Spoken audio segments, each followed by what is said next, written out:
Assalamu alaikum. I would like to ask you, if a woman has such a pivotal role in Islam, why is that she's prevented from interacting men? And today is extremely competitive world. I mean, how without interacting with men, writing for competitive exams and appearing for such, you can stop yourself from growing? The sister asked the question, today is the world of competition. Without women interacting, how can they compete in this world, etc. Sister, Islam is a religion which has uplifted the woman, and Muhammad sallallahu alaihi wasallam is the major benefactor. There is not a single rule in Islam which prevents the upliftment of the woman. But in the name of upliftment, Islam does not believe in degrading women. If you see history, sister, history of Babylon, history of Greek, history of Egypt civilization, women were only used for sex and pleasure.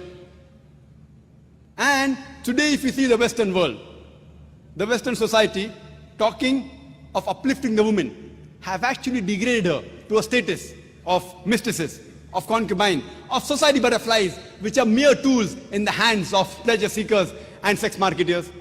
Today, the Western society talking about women's liberalization, it is nothing but a disguised form of exploitation of a body, of degradation of an honor and deprivation of a soul.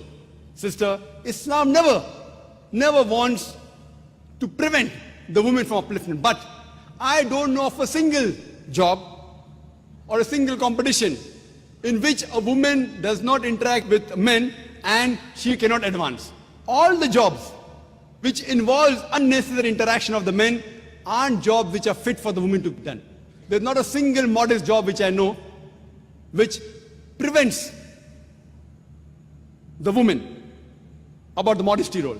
If there's a job, any job which prevents you from doing the hijab not only of the body, not only of the clothes, the way you talk, the way you behave, the way you think, all this comes under hijab.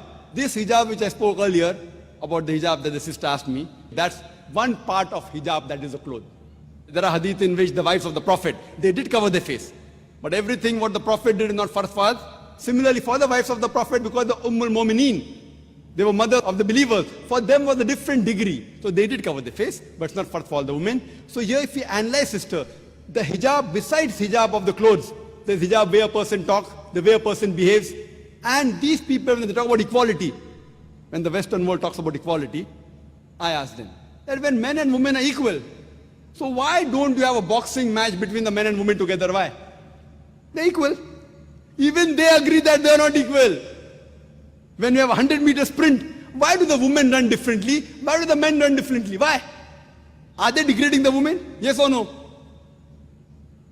So you realize that these people, they have their own way of thinking. Allah subhanahu wa ta'ala has made the man and woman different. Physiologically they're different, biologically they're different, psychologically they're different. Depending upon their roles, what they have been given, Allah subhanahu wa ta'ala has given the do's and don'ts for these people. Not that a man and woman cannot interact. Unnecessary interaction is to be avoided. And believe me, sister, a woman can take part.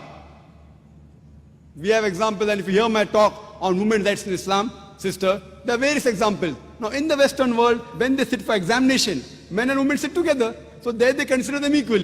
But when they run a 100 meters dash or have a boxing match, they don't consider them equal. When the Western world can differentiate that here they can take part together, here they cannot take part, why can't our Creator Allah subhanahu wa ta'ala, who knows the best?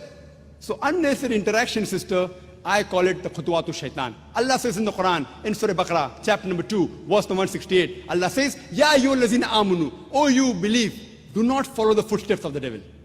See, most of the places Allah says, do not follow the footsteps of the devil. Do not follow the devil is right. That's only a couple of times. Majority of time Allah says, do not follow the footsteps of the devil. And I give an example, sister. One example of footsteps of the devil is that suppose there is an average Muslim. If a lady comes to him and says, let's spend the night together. He says, spend the night, haram, not allowed. He will say no. The same Muslim, who's the average Muslim, if a lady phones, speaking to a girl on the phone, what's the problem? So he speaks to the girl on the phone. After a few calls, he said, let's have maybe tea in McDonald's or Kentucky Fried Chicken, I don't know whether they're in Madras or not, or let's go to fast food joint. Going with a girl to fast food joint, no problem. After some time, she says, let's have dinner in a restaurant. Dinner with a girl restaurant, no problem. Then she said, let's spend the night together. Spend the night together, no problem. These are khutwatu shaitan. It's not mentioned in the Quran. I'm giving my own example. Khutwatu shaitan. So therefore stop it at the first level itself. When it's a requirement, when you have to speak to the man, when requirement in emergency, etc., yes, you can do with lowering your gaze. Suppose you're a lady and you get sick and there's a gen doctor, very well, you can go to the gen doctor. That doesn't mean you cannot speak to the gen doctor. When required, but with lowering your gaze, with modesty, but unnecessary gossiping what they have in colleges. In colleges, they gossip, very common, not only in the Western world. In Western world, according to the statistics of USA, more than 90% of the women, before they pass school, they have lost their virginity. Do you know that? Same in UK. Even in Bombay, I was shocked. More than 50% of the girls, before they pass the school, they lose their virginity. I was shocked. Why? Common having girlfriend, boyfriend, you go, it's common. If you don't have a girlfriend, then you're considered to be abnormal.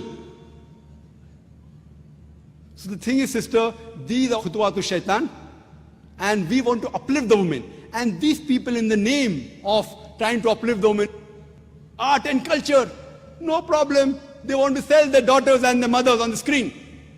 And someone told me, one of the ads which won an award, the BMW ad, somebody told me, the BMW ad, it's a car which is very famous. For the youngsters, like how Mercedes, Merc, is a very famous car. For the youngsters, it's a BMW. There's a very famous ad, someone told me, there's a girl standing on a bikini in front of the car, and it says, test drive her now. Who? The girl of the car. What are they doing? They're selling our daughters. They are selling their sisters. We Muslims, we don't want that. In the name of upliftment, we don't want to sell our daughters, don't want to sell our sisters. We respect them, we love them, and we revere them. This is the reason, sister, this does not degrade the woman, it uplifts the woman. Hope that answers the question.